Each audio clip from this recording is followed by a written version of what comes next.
We're rolling. Won't you? We're rolling. Right. So that whole experience of the El Kabong incident was really, to say it was unpleasant would be a rather large understatement. But it's something that has just, let me turn off this beeper thing here. Hang on. Here, enjoy the view for a second. Oh yeah, get that seatbelt on. Okay. See, if I get in a wreck and it's the other guy's fault, then I have proof. It's the wisdom of shooting while you're driving. But back to the story. There we go, that looks pretty good. Right, so the El Kabong incident, it's been, such a thorn in my side because it puts me in such a bad light, and it's so unfair because it's a perspective that is absolutely not based on the truth, not based on reality. So all these years I've wanted to somehow get the real story out, and finally decided, let's just do it. Let's just give the public my perspective of what happened. And so, embroiled in the midst of such pain, rejection, mass rejection by the whole band, and suffering psychological withdrawals from a relationship that was not the healthiest relationship. It could have been much better, and then it would have been more painful.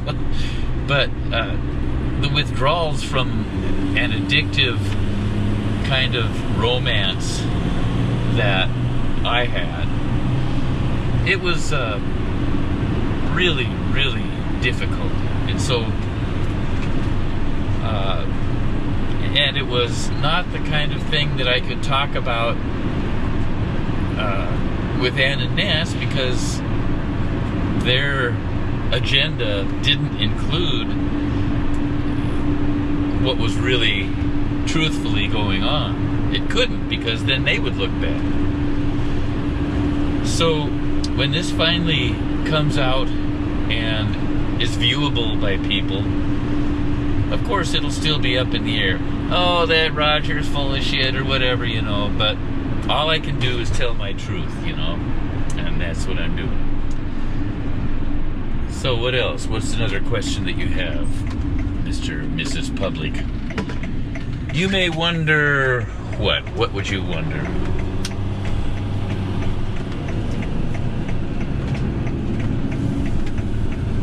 Why did it take so long to tell this story?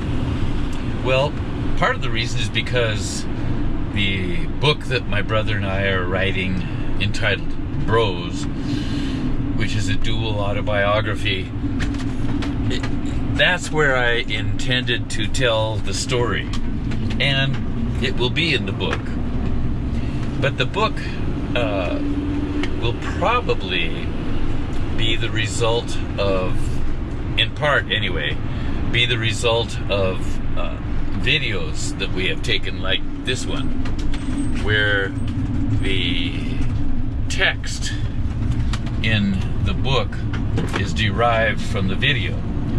So you can read the book and just read text, and or click on a link in the book to take you to the video, which will be even cooler. So because I had that in the back of my head, I didn't put anything out in public. It's not that I want to make anybody look bad. I would just like the truth to be out there. And it's so difficult to land on the truth when there's a bunch of different people involved, because humans are basically imperfect and our memories are going to color things different ways, especially based on what our desires are. And I'm sure it's not Ann and Nancy's desire to have the truth, at least Raj's version of the truth, out there, because they don't look so good. But I don't want to hurt anybody. I don't want to hurt anyone's feelings. I don't want to bum out Heart fans because of this new information that they've never heard before. It's certainly not the intent. The only intent is to get this off my mind. And there's a cop, so I'm going to put you down here for a second. Right. So there you go. So, in some relationships, where if you make a mistake, or you've got something going on where you're doing something undesirable as far as the other person goes, you know, you'll talk about it, you'll try and work it out, and try to preserve the relationship. That is, if you truly care about the other person. Well, when I made a mistake, or two or three, that I was set up for, by the way,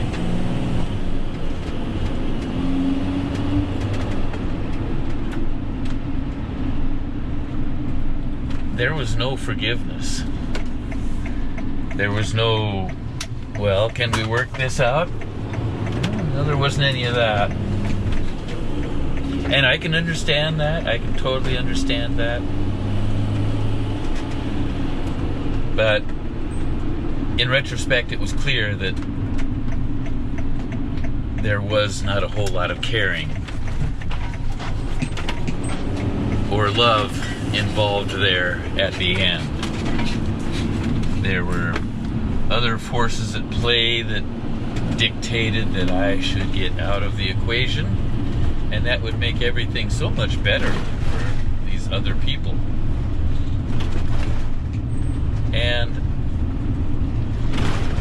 knowing how I felt about her, knowing that I was deeply entrenched in my feelings toward her, she should say to the public, "Oh, I didn't really like him. It was just for convenience." Is that a cruel thing to say? I mean, why say that even? Well, I can see why she would say that. You know, being with a husband or a boyfriend, she would want to downplay previous relationships. I can understand that. But there wasn't a whole lot of tact or diplomacy or, again, care about me involved there. Just an observation. So still today, the feelings that I had for Nance back then are, it's just as real. You know, I love that person that I knew back then. And I cherish those memories. I don't dwell on it, but there was a beautiful, beautiful little moment that we shared. And that's the way it goes. So then when we did break up and I had to be around she and Mike DeRozier every day, it was just so incredibly painful. Like a knife being gorged in you every day, constantly. I did wallow in self-pity, and it was just disgusting, and stayed in that mode for way too long. The only guy in the band who really gave a shit about me, besides my brother, was DeRozier. And he told me, "Man, you can't let yourself be like this. You've got to fight. You got to fight your way out of this depression. And so I did, and finally got out of it. So that was a good thing, and that was advice that I've passed on to other people who allow themselves to stay in a depressed state too long. I tell them, you can't do that. You've got to find your spirit, and you've got to fight your way out of that box of darkness. And that's what you got to do. So thank you, Mike DeRozier. The reasons the other band members could have wanted me out are pretty obvious. But I don't even want to go there. We won't talk about that.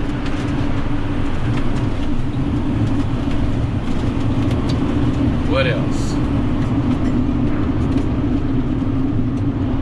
Let's see.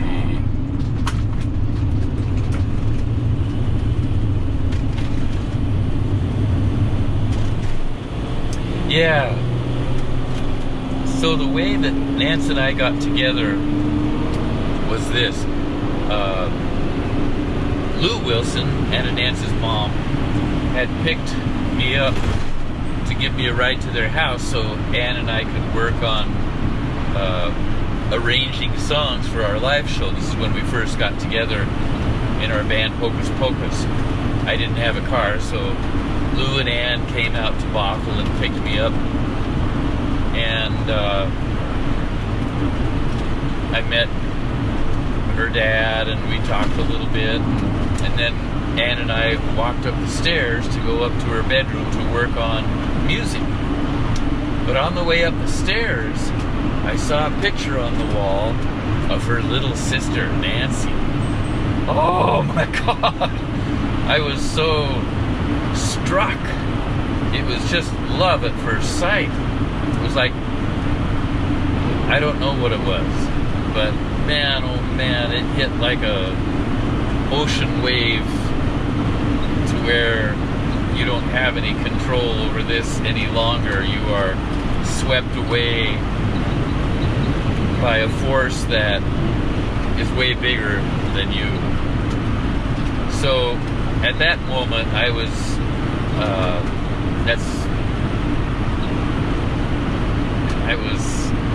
incredibly smitten. So then, sometime later, Nancy came to see us at a band practice. We were practicing in Chris Blaine's, the drummer's, basement. And she came down and came into the room. And God, I was just blown away. I think I played real well while she was there. So she stayed for a few songs, and then they all went to lunch, and it was too much for me to imagine myself sitting there calmly at lunch with them. So I stayed back and didn't go to lunch with them. And when they left, I went out in the backyard and jumped around and rolled around on the grass. I was so excited. God, it was funny. And so then Nance would come to our gigs once in a while, and I was always flirting and letting her know that we should spend more time together, whatever. And she held herself back until she had moved up to Vancouver. We had all moved up to Vancouver, and then she came up later after we had started our band up there. But then in Vancouver one night, she had come to visit me driving her little Datsun, where I was living with a luthier, Ed Myronik, and she Good morning. Walking out here in the backyard. Me and my buddy Mojo. Mojo. Yeah, we're going for a walk in the woods. So this is probably the most difficult interview I've ever done. One where we talk about really, really painful parts of my past. In fact, the most painful, the darkest point in my life. But it also dovetails with one of the most beautiful parts of my life, and that was my relationship with Nancy Wilson while it was good. When it was good, Nance and I learned how to play the mandolin together. We got better on our guitars, got better at singing. We honed our abilities as songwriters. We really did some evolving together. She learning from me and me learning from her. It was great. And I thought we were genuinely, really in love. She since has very uneloquently kind of said that that's not true, but I don't believe that. I believe that there was a time when she actually really liked me. And anyway, so there was a moment in Heart's history where we played a concert at the Portland Speedway, and there were so many things adversely going on in my life that it was just too much. And it wasn't like I could talk to these people and work it out. That it just wasn't possible. And it's difficult to say exactly why that's the case, except Ann and Nancy had an agenda that Mike and I were oblivious to in our naivete.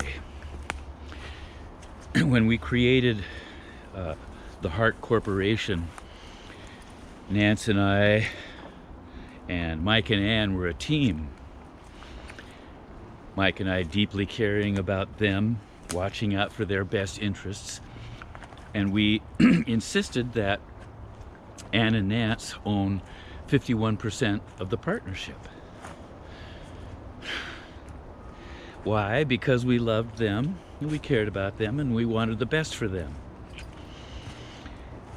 Well,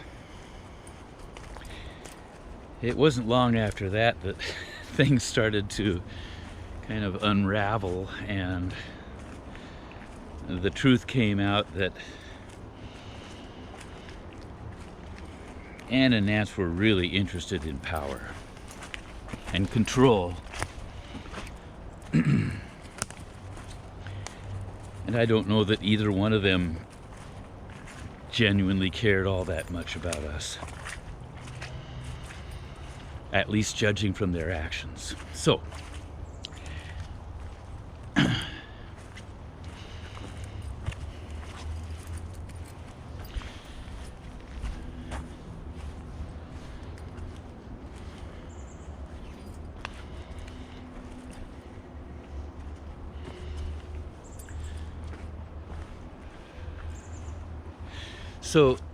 it kind of boils down to a point where, sex, drugs, and rock and roll, we were living that lifestyle. And in that scenario, it's not uncommon to have outside affairs going on. And I'm not saying it was okay to do that, but I am saying that I wasn't the only one doing it. And you know, Nance and I talked about that sort of thing, and I wondered about her fidelity, and her reply was, "Ask me no questions, I'll tell you no lies." That's what she told me. So in that context, I horsed around some. Never, that didn't affect my love that I felt for Nancy, but I horsed around some. Then one night, a mutual friend, quotes, friend, set me up with two women and some cocaine, and we partied. Well, this person was quick to inform Ann and Nance of what I did, because he wanted me out of the picture so he could have more control.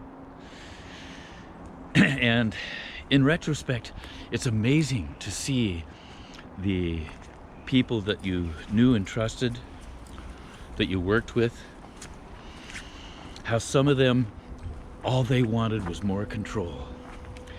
So there were several people who worked against Mike and I, and whispered in Ann and Nancy's ears, and helped Ann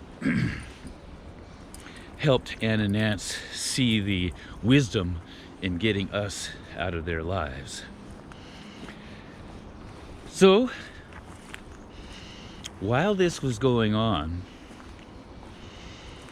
Ann and Nance devised a plan whereby Nancy could get away from me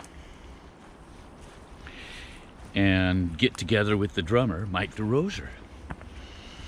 So then her problem of having somebody to have sex with on the road would be solved. She could do that with DeRosier. And any threat that I might be to the power structure would be taken care of by that. So she suggested, while we were still together, that we start sleeping in separate hotel rooms. She said, let's just give it a little bit of space. Everything's fine, let's just give it a little bit of space. So we started giving it a little bit of space. And sure enough, in a very short while, she's sleeping with DeRosier. This was absolutely devastating, heartbreaking to me. And so here we are out on the road. You know, you get fairly fatigued. And so I was definitely fatigued and under the influence of a few, just pot, cigarettes, and alcohol mostly. Did cocaine every once in a while, not really very often at all. And suffering the loss of this girl that I really, really loved. And watching she and Mike DeRosier be all frivolous and enjoying their real hot affair that they're having right in front of me, day after day after day on the plane. There was one time we're on the plane going to the next town, and the band is sitting there in the plane while I'm sitting there crying. They're chanting, "Rejection hurts, rejection hurts." Is that cruel? Is that some sort of form of group bullying? It sure hurt. And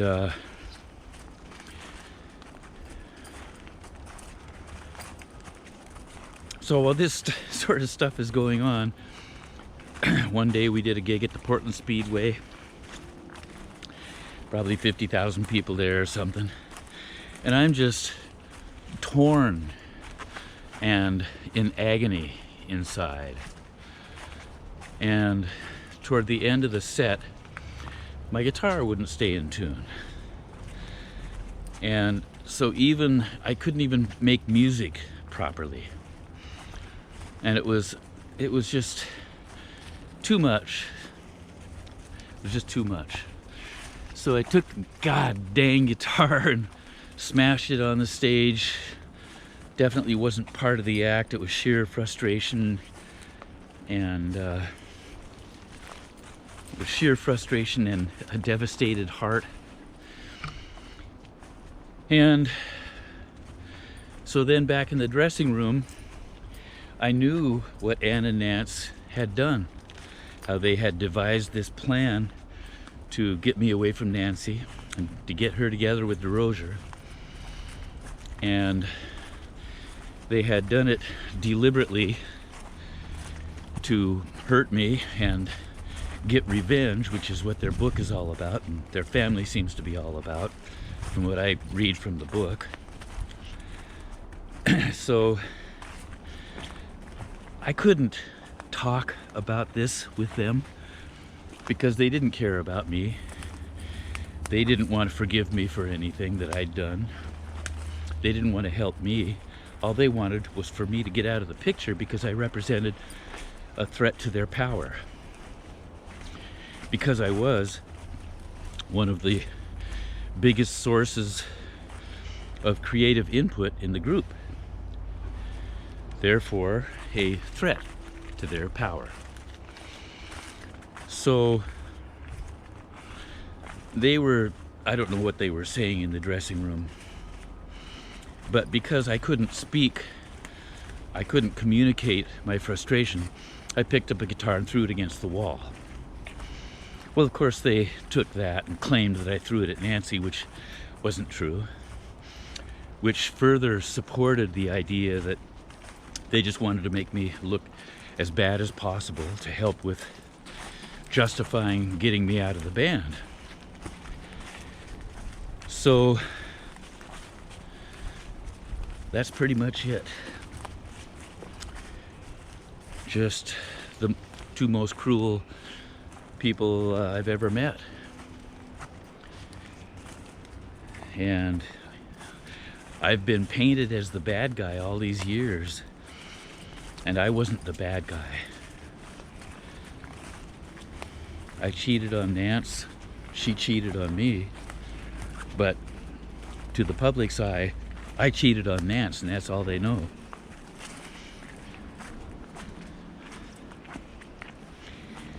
I guess that's enough for now.